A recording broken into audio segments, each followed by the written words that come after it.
Uri kuzviona kaizvi? Kudedzwa kungweri kana ndadedzwa neimwe shopu so yamai madzimai, amai madzimai kungoti mai Jilimba ndokufarirai mhani, ndinokudai kani nemwoyo wangu wese. Mai madzimai vari muFazi Closet paConstruction House shop number 9 Mezani floor. Munongokwira netumasteps tuyatuya tumastepi itwo twokangokwira turi pabhekasini paConstruction House ipo paipai unobva ungopinda muFazi Closet utarisaone. Vagoti kundichungura vakati mauya mai Jilimba, mauya mai Jilimba. Choza hembe yamunoda.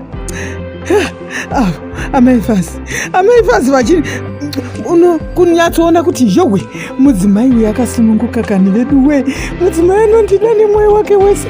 Tarisei kani vakashaya zvekuita, kushaya zvekuita, tarira hembe dzaanotengesa mai madzimai, tarirai tarirai kucheneswa kwandaitwa inini zvangu inini.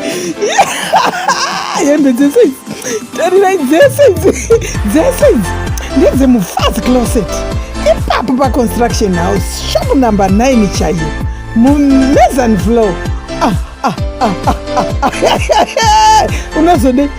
Unozodei murandakadzi.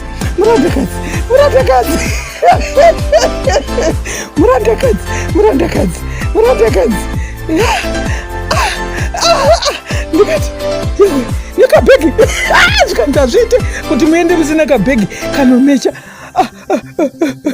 Udai nekabhutsu kabhutsu kangu unopfeka size ani? Ndikati 6. Ndinopfeka size 6. Zvikanzi kumusikana mupfekedze mai Jilimba, smart yangu nekabhegi kangu.